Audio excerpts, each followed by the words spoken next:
Welcome to بولتے ہاتھ۔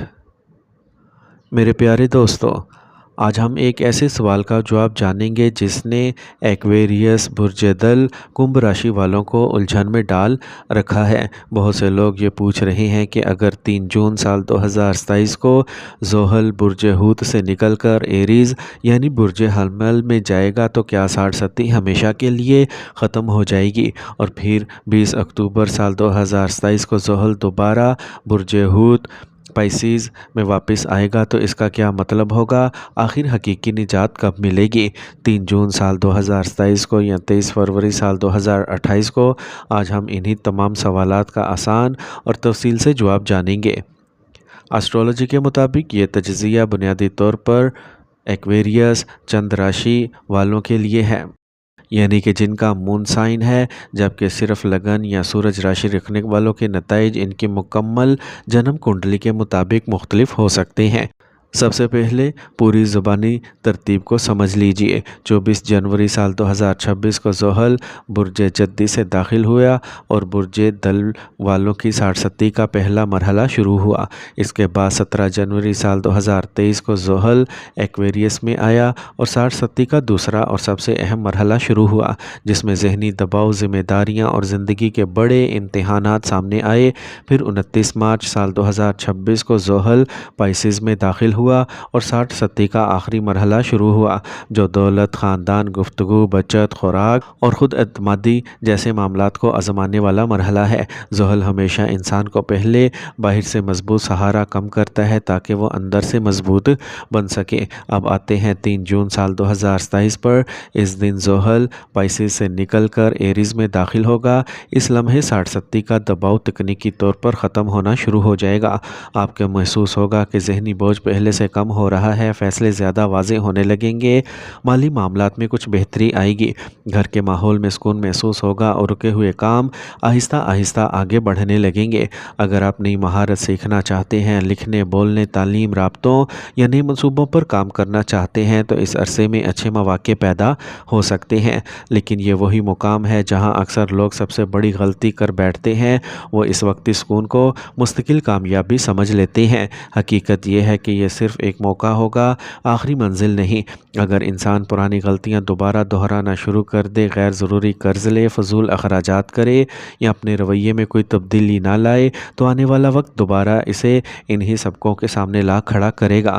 پھر 9 اگست سال 2027 کو زحل اپنے رجتی چال اختیار کرے گا۔ رجتی چال کا مطلب یہ نہیں کہ سیارہ حقیقت میں پیچھے چل رہا ہے، بلکہ زمین سے دیکھنے پر ایسا محسوس ہوتا ہے۔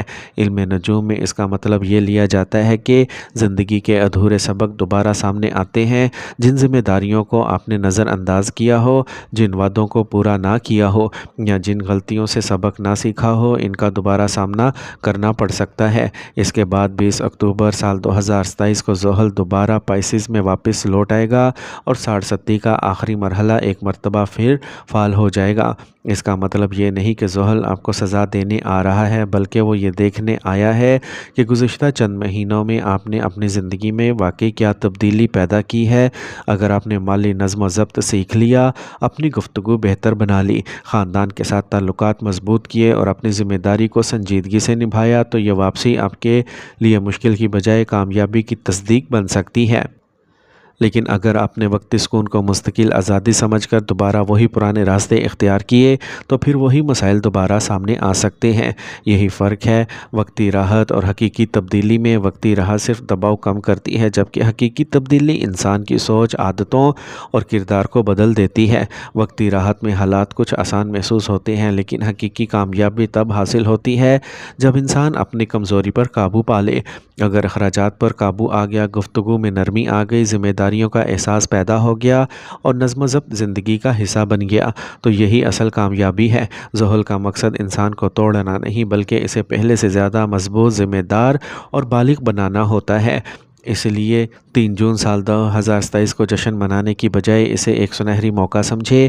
یہ وہ وقت ہوگا جب آپ کو اپنی زندگی کو نئی بنیادوں پر استوار کرنا چاہیے تاکہ آنے والا ہر جائزہ آپ کے لیے آسان ثابت ہو۔ یہی سوچ آپ کو 60 کے آخری مرحلے سے کامیابی کے ساتھ گزار سکتی ہے۔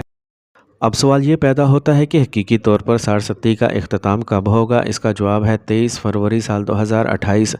اس روز زحل دوبارہ ایریز میں داخل ہوگا اور اس مرتبہ پائسز میں واپس نہیں آئے گا، اس لیے کنبھ راشی والوں کے لیے 60 کا یہ دور تکنیکی طور پر مکمل ہو جائے گا۔ لیکن یاد رکھیے، صرف تاریخ بدل جانے سے زندگی نہیں بدلتی، اصل تبدیلی انسان کے اعمال، عادتوں اور سوچ سے آتی ہے۔ زحل صرف خیالات اور حالات پیدا کرتا ہے، ان حالات سے سیکھنا یا نہ سیکھنا انسان کے اپنے دائرۂ اختیار میں ہوتا ہے۔ زحل کا سب سے بڑا سبق یہی ہے کہ انسان اپنی ذمہ داریوں سے فرار اختیار نہ کرے۔ اس آخری مرحلے میں خاندان، مالی معاملات، گفتگو، اعتماد، کردار کا امتحان لیا جاتا ہے۔ اگر آپ نے اس عرصے میں اپنے اخراجات پر قابو پایا، فضول خرچی سے بچے، فضول قرض لینے سے بچ گئے، اپنی زبان میں نرمی پیدا کی، وعدوں کی پابندی کی اور محنت کو اپنی عادت بنا لیا، تو آنے والا وقت پہلے سے زیادہ مضبوط بنیاد فراہم کرے گا۔ ایک بات ہمیشہ یاد رکھیں کہ زحل کی واپسی ہمیشہ سزا نہیں ہوتی، بلکہ اکثر یہ صرف آخری جائزہ ہوتی ہے۔ اگر سبق سیکھ لیا جائے تو یہی واپسی کامیابی کی مہر بن جاتی ہے، لیکن اگر پرانی غلطیاں دوبارہ دہرائی جائیں تو وہی مشکلات دوبارہ سامنے آ سکتی ہیں۔ اس لیے وقتی سکون کو کبھی مستقل کامیابی نہ سمجھیں، بلکہ اسے خود کو بہتر بنانے کا بہترین موقع بنائیں۔ اب بات کرتے ہیں ان عملی اقدامات کی جو اس دوران آپ کے لیے فائدہ مند ثابت ہو سکتے ہیں۔ سب سے پہلے اپنے مالی معاملات کو منظم کریں، ہر آمدنی اور ہر خرچ کا حساب رکھیں، غیر ضروری قرض لینے سے بچیں اور ممکن ہو تو ہنگامی حالات کے لیے کچھ رقم ضرور محفوظ کریں۔ دوسرا، اپنی گفتگو پر توجہ دیں، غصے میں فیصلے کرنے یا سخت الفاظ بولنے سے گریز کریں، کیونکہ بہت سے تعلقات صرف زبان کی وجہ سے خراب ہوتے ہیں۔ تیسرا، کوئی ایسی مہارت ضرور سیکھیں جو مستقبل میں آپ کی آمدنی بڑھانے کا ذریعہ بن سکے۔ روزانہ تھوڑا وقت اپنی تعلیم، ہنر یا پیشہ ورانہ ترقی کے لیے ضرور نکالیں۔ چوتھا، اگر کسی کا دل دکھایا ہے تو معذرت کرنے میں دیر نہ کریں، کیونکہ مضبوط انسان وہی ہوتا ہے جو اپنی غلطی تسلیم کرنا جانتا ہو۔ 23 فروری سال 2028 کے بعد زندگی کا ایک نیا باب شروع ہوگا۔ اس وقت قسمت کی انتظار کی بجائے اپنی محنت، مستقل مزاجی اور نظم و ضبط پر بھروسہ کرنا زیادہ ضروری ہوگا۔ یہی عادتیں آئندہ برسوں میں آپ کی کامیابی کی بنیاد بنیں گی۔ اگر روحانی پہلو کی بات کریں تو زحل کی خوشنودی کا بہترین راستہ مہنگے ٹوٹکے نہیں بلکہ اچھے اعمال ہیں۔ مزدور، ضرورت مند اور بزرگوں کے ساتھ عزت سے پیش آئیں، کسی کا حق نہ ماریں، قرض وقت پر ادا کریں، رزق کی قدر کریں، کھانا ضائع نہ کریں اور ہر ممکن حد تک مستحق لوگوں کی مدد کریں۔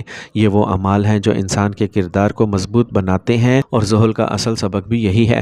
آخر میں ایک بات ہمیشہ یاد رکھیں، 60 تباہی کا نام نہیں بلکہ تربیت کا دور ہے۔ اس عرصے میں اگر انسان صبر، محنت، دیانتداری اور نظم و ضبط کو اپنا لے تو یہی آزمائش اس کی سب سے بڑی طاقت بن جاتی ہے۔ اسی لیے تاریخوں کا انتظار کرنے کی بجائے آج ہی اپنے اندر مثبت تبدیلیاں پیدا کرے۔ جب انسان خود بدل جاتا ہے تو حالات بھی آہستہ آہستہ اس کے حق میں ہونے لگتے ہیں۔ اللہ تعالیٰ آپ کو آسانیاں عطا فرمائے، آپ کی محنت میں برکت دے، آپ کے رزق، صحت، خاندان اور عزت میں اضافہ فرمائے اور ہر آزمائش کو آپ کے لیے کامیابی اور خیر کا ذریعہ بنا دے۔ آمین۔